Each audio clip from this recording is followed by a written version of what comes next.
ಇದುವರೆಗೂ ನನ್ನ ಮೇಲೆ ಯಾರೂ ಇಷ್ಟು ಕಾಳಜಿ ತೋರಿಸಿದ್ದಿಲ್ಲ. ನೀವು ನನಗೆ ಆತ್ಮೀಯರು. ಹಾಗಾಗಿ ನನ್ನ ಹೆಸರಿಟ್ಟೇ ಕರೀರಿ. ಲಲಿತಾ ದೇವಿಯವರು, ಗಂಗಾಧರ ಮೂರ್ತಿಗಳು ನನ್ನ ಪ್ರೀತಿಯಿಂದ ವೀರು ಅಂತಾನೆ ಕರೀತಾ ಇದ್ದಿದ್ದು. ನಮ್ಮ ಅಕ್ಕನೂ ಹೇಗೆ ಕರೀತಾ ಇದ್ಲು ನೋಡಿದ್ರಲ್ಲ. ಅವಳ ವಿಷಯ ಬಿಡಿ, ನೀವು ನನ್ನ ಹೆಸರಿಡದೆ ಕರೀರಿ. ಕೋಗಿಲೆಗೆ ಮತ್ತೆ ಹಾಡು ಅಂತ ಹೇಳ್ತಿದ್ದೀರಾ.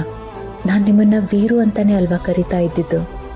ನಾನು ಪ್ರೀತಿಯಿಂದ ವೀರು ಅಂತ ಕರೆದಾಗ್ಲೆಲ್ಲ ನೀವು ಎಷ್ಟು ಖುಷಿ ಪಡ್ತಿದ್ರಿ. ಆಗೆಲ್ಲ ನನ್ನ ಬಾಯಲ್ಲಿ ನಿಮ್ಮ ಹೆಸರು ಬಿಟ್ಟು ಬೇರೆ ಏನೂ ಬರ್ತಿರ್ಲಿಲ್ಲ. ಜಾನಕಿ ಅವರೇ, ಏನು ಯೋಚನೆ ಮಾಡ್ತಾ ಇದ್ದೀರಾ? ಯಾವುದೇ ಮುಜುಗರ ಪಡಬೇಡಿ. ನಾನು ನಿಮ್ಮನ್ನ ಹೆಸರಿಡದೆ ಕೂಗಬೇಕು ಅಂದ್ರೆ ನೀವು ನನ್ನನ್ನ ಹೆಸರಿಡದೆ ಕೂಗಬೇಕು. ಹಾಗಾದ್ರೆ ನನ್ನ ವೀರು ನನಗೆ ಸಿಕ್ಕಿದ್ರ ನಾನು ನಿಮ್ಮನ್ನ ವೀರು ಅಂತಾನೆ ಕರೀಲ? ಹೇಳದ್ನಲ್ಲ, ಇನ್ ಮುಂದೆ ನೀವು ಹಾಗೆ ಕೂಗಿ.